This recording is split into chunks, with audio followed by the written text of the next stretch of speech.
Well, hey everybody, Gary Barnes here, and I know it's been a little bit since I've done a Facebook Live, so wanted to come to you with an interesting little story, as it were. But we've all heard a lot lately. Hey, Ivor, thanks for joining. We've all heard a lot about the effects of an influencer, and many people don't really think of themselves as an influencer, and in reality, we all are. Hey, Lori, how are you doing? Shelly, thanks for coming on. And the idea of an influencer is simply to have an impact. And I wanted to share a story that just happened with me. And last week, my oldest son, who is a chiropractor, was at his networking event, and there was a visitor, a woman had come and was telling a story about her son who at 9 years, or when he was 9, was diagnosed with multiple sclerosis. And there was some procedure that they had heard about back at the Mayo Clinic, and it had actually gone back there with him for that procedure. And the meeting got over, and my son went up to her and said, I don't know if this would be relevant or helpful for you at all, but my dad has dealt with the same situation and actually wrote a book about it. And she says, well, what is the book's name? And he said, How a Beaver Saved My Life. And she got all excited because she says, I have that book. And so he looked a little surprised, and she goes, well, I was given that book back at the Mayo Clinic when I took my son.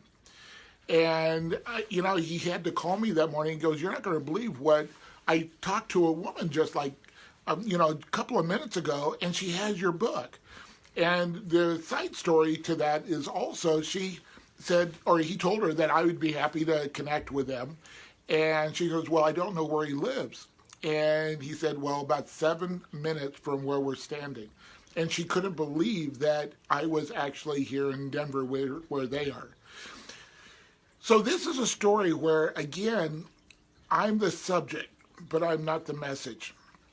I'm very curious to connect with this woman because I would like to see the book to see if I inscribed to a particular person, or, hey, Casey, or if it was a purchase from Amazon, or how did that book end up at the Mayo Clinic and for them to give it to this individual.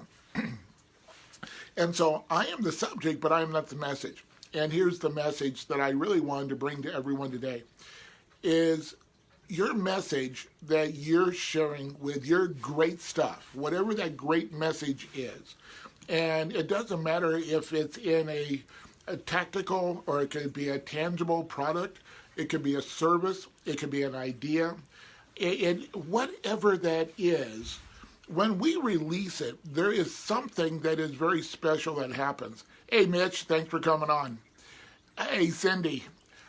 What happens is that we open up all of the probabilities and possibilities of that item, that service.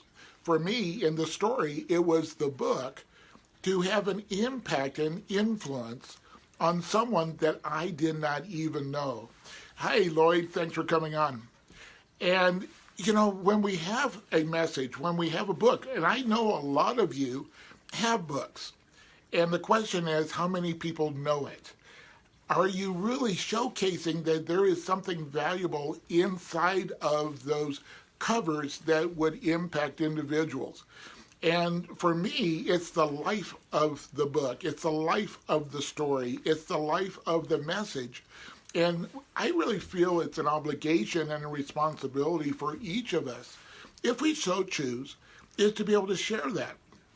Because just like when you throw a rock into a lake, into a pond, and you see the ripples, and then those ripples keep getting farther and farther away, and what happens is we lose sight of the end ripples, or if those ripples may not even end. We know that when we do a flashlight into the sky, that beam of light goes on forever. And that's really hard to imagine, that something lasts forever. It never stops. Now, it may hit something, reflect on it, and go in a different direction. but that energy, that impulse that we put out really has a true life of its own. So my encouragement to everyone is, if you have a book, if you don't have a book, it's not a reason not to do this. Write an article, write a blog, do something to where you can share your story, where you're the subject or you have a message, and that message is what's going to carry it through. But if you have a book, go ahead and really showcase that. Be willing to risk other people not liking what you say. Now, my Beaver book, which is a lot of people call it, I put in the front of it, this is not a magic bullet for being healed or anything like that. It is simply my story. So maybe you have a book on how to grow a business or how to achieve more in your life. Hey, Heather, it really is your story. And so this is one way to do it. But I just want to encourage you again, release it. Let's see what we can do and have an impact in the world. And just like the book that I just had come back, it was a boomerang. And I'm just so happy and excited to see that it has had the impact even when I didn't know it. So, it's Candy goes, I'm like a plumber whose pipes leak. Don't promote my own books enough. I call it the cobbler's kids. We get so wrapped up in what we do on a day-to-day that we many times don't do our own. And part of that is sometimes we think what we do is so ordinary. And I will leave you with this. What you think is ordinary, other people think is extraordinary. Go out and have an impact and allow that extraordinary you to be seen by the world. We'll talk to you soon. See you on the next Facebook Live. Have a great one.